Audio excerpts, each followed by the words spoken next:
Salut! J'ai envie de commencer aujourd'hui en te posant une question.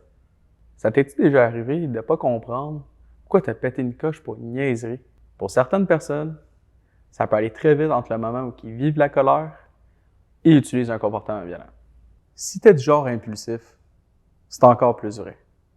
Ce qui est curieux, c'est que des fois, tu vas vivre la même situation, puis ça va te passer 10 pieds par-dessus la tête. En fait, tout dépend de ton état du moment. Ton état, c'est comment tu te sentais à ce moment-là. C'était quoi ton niveau d'accumulation? L'accumulation, ça peut être composé de choses concrètes, comme par exemple le manque de sommeil, le trafic, le stress au travail, les dettes, ou ça peut être des choses qui sont plus difficiles à identifier. Par exemple, toi et ta conjointe, vous avez souvent des désaccords. Les enfants sont turbulents. Les gens autour de toi, ils pensent pas comme toi, puis ils font pas toujours ce que tu veux. Tous ces irritants-là, ils contribuent à faire monter la tension en toi, à te faire accumuler.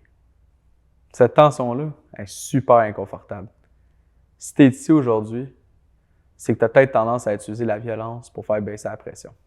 Pour mieux comprendre ce qui se passe, on peut prendre l'image du thermomètre qui va de 0 à 10. Quand tu es à 0, c'est que tu es vraiment calme. Mais quand tu es à 10, c'est que tu es sur le bord de péter ta coche. Quand tu repenses à la dernière fois où tu as pété une coche, tu as l'impression que tu es passé de 0 à 10 super rapidement. En fait, tu ne penses même pas que tu aurais pu l'arrêter. C'est probablement une illusion. Ton erreur du départ, c'est de penser que ton thermomètre était à 0. Quand l'irritant de trop est arrivé, tu étais peut-être déjà à 6 sur ton thermomètre. Donc, si on suit le raisonnement, est-ce que le problème c'est l'irritant de trop ou bien c'est que ton thermomètre était déjà à 6? Je pense que tu sais où je veux en venir. Les irritants, on en vit tous. On n'a pas toujours le contrôle dessus. Ce sur quoi tu as du contrôle, c'est à quel point ton thermomètre est élevé. Plus ton thermomètre est bas, mieux tu vas être capable de réfléchir et de faire ton choix de non-violence. Si ton thermomètre est entre 0 et 5, tu es plus ouvert d'esprit, tu es capable de réfléchir, de prendre des meilleures décisions, d'entendre les opinions des autres. Entre 5 et 7, ça peut être une pente glissante. Tu peux avoir tendance à plus blâmer les autres. Ta vision de la réalité commence à être déformée et ton impulsivité, elle peut prendre le dessus. De 8 à 10, c'est rendu dangereux. Tu vois plus clair. Ton jugement, il a pris le bord. Puis c'est rendu difficile de ne pas utiliser la violence. Là, tu vas me dire, comment je fais pour baisser mon thermomètre ou le garder bas? Tu peux identifier tes signaux d'alarme et faire un temps d'arrêt. Si tu veux plus d'infos sur le temps d'arrêt, je te suggère d'aller regarder la capsule temps d'arrêt. Tu peux aussi te concentrer sur le lâcher-prise, c'est-à-dire te concentrer sur ton pouvoir d'agir, sur ce que tu peux changer toi. Par exemple, tu n'as pas de contrôle sur l'heure à laquelle ton travail commence ou l'école commence. Par contre, tu as du contrôle sur la routine du matin afin d'éviter d'arriver en retard.